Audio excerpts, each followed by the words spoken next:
Bienvenue à toutes et à tous, merci de nous rejoindre pour cette nouvelle édition d'Information, toute l'actualité de notre région et on commence en parlant politique. Ce mercredi matin, Xavier Bertrand était l'invité de France Inter.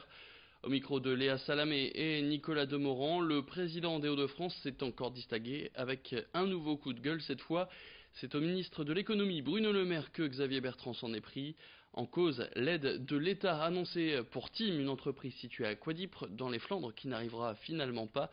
Souvenez-vous, en juin 2017, l'entreprise spécialisée dans la fabrication de carrosseries ou de cabines pour camions avait finalement pu être achetée par Phil Philippov après une période de troubles marquée entre autres par des manifestations. Xavier Bertrand, on l'écoute tout de suite. Monsieur Griveaux, qui voilà quelques jours disait « Ouais, mais Xavier Bertrand, est-ce qu'il parle vraiment au nom de l'intérêt général ?» Bon, Monsieur Griveaux, il est venu dans une entreprise, Tim, dans le Nord, dans le département du Nord. Et il a dit qu'à l'époque, la région mettait 3,5 millions d'euros pour sauver cette entreprise, que l'État mettait 2 millions d'euros. Et ben moi, j'ai reçu un courrier. J'ai reçu un courrier au mois d'août de Monsieur le maire, me disant que pour des raisons X ou Y, il ne verserait pas les 2 millions d'euros. Ça veut dire quoi? Ça veut dire que les 350 salariés, on en fait quoi quand l'État ne tient pas parole? Si cette entreprise fabriquait des magnétoscopes, il n'y a plus personne qui utilise des magnétoscopes, je ne me battrais pas. Mais c'est une tuberie, c'est une aciérie, il y a des débouchés, ça bosse bien là-dedans. Mais ils sont en train de nous dire, et ils ont commencé à me dire, bon, faut qu'on étudie un plan B. J'ai dit, c'est quoi le plan B?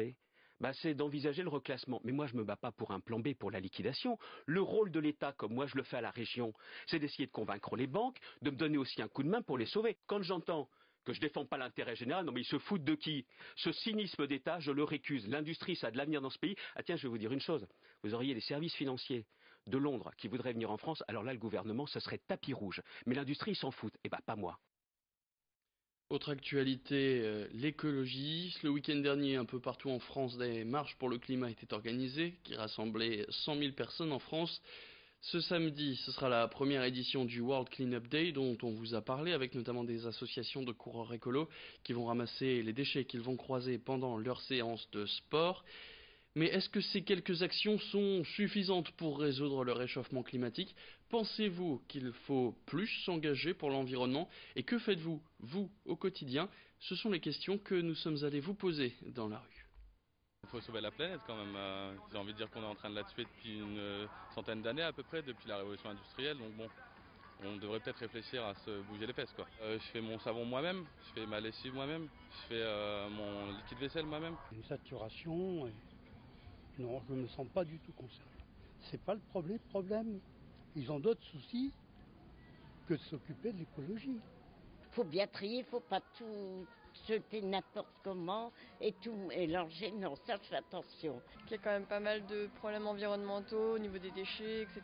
Donc c'est très bien que tout le monde fasse un petit quelque chose. C'est quand même quelque chose de primordial, c'est pour l'avenir de nos enfants. Des choses simples, prendre une douche plutôt qu'un bain, je mange, je vais pas dire bio, mais on a un potager chez nous, donc ça nous permet de cultiver des légumes chez nous. On a un poulailler, donc tout ce qui est déchets, on n'a pas beaucoup de déchets chez nous. Je pense qu'il y a beaucoup de choses à faire, notamment au niveau de l'isolation de l'habitation, les équipements en énergie renouvelable, ce genre de choses. Donc ça demande un certain budget aussi, c'est ça le problème. Après la voiture électrique, tout ce qu'on sera obligé, je pense, de faire dans les années qui viennent. Et puis on termine cette édition avec un portrait, celui de Jean-René Eblagon, un photographe portraitiste qui a tenu pendant longtemps un commerce dans le centre-ville de Tourcoing. En parallèle de cette boutique, il parcourait aussi les théâtres où il était en charge d'immortaliser les artistes avant leur entrée sur scène. Des centaines de chanteurs et de comédiens se sont donc retrouvés à poser devant son objectif et aujourd'hui, il ouvre son album souvenir à Edil Gunay. Coup de projecteur sur 50 ans de carrière. À partir des années 60, Jean-René Eblagon a photographié une multitude de stars de passage dans les théâtres de Lille, Roubaix et Tourcoing.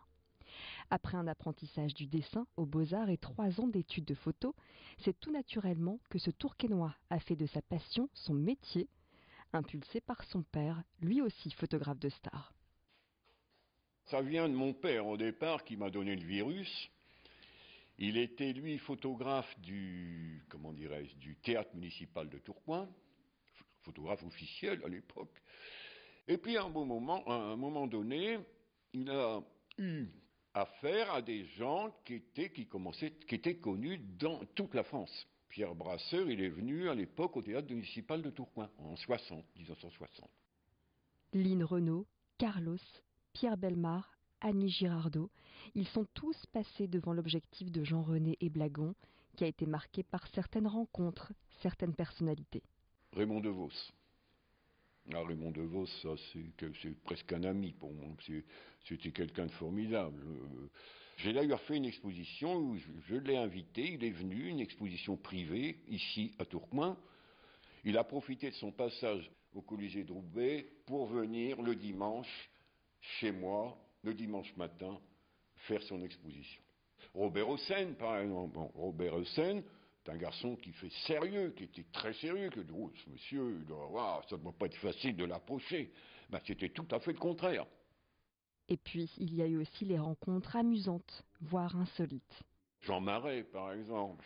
Bon, Jean Marais, c'était un acteur de l'époque, c'était un grand classique, Jean Marais. Hein, c'était quelqu'un qui avait une carrière formidable. Ben, j'ouvre sa loge, il était en caleçon. Il dit, non, excusez-moi, c'est pas grave, vous pouvez rentrer. Ceci permis de frapper, il me dit entrez. Donc, je suis au salon, en caleçon. Bon, j'ai fait ces photos d'une gentillesse, d'une simplicité. Monsieur Jean Marais, quand même, des gens quand même qui ont compté. Des souvenirs que Jean-René Eblagon partage avec le public en ouvrant les portes de sa salle d'exposition les après-midi, chez lui, là où sont rassemblés tous ses portraits. Rendez-vous donc au 5 rue Victor Hugo à Tourcoing. C'est la fin de cette édition. Merci à toutes et à tous de l'avoir suivi. Tout de suite, vous retrouvez vos prévisions météo. Retour de l'actu, ce sera tout à l'heure dans le prochain quart d'heure.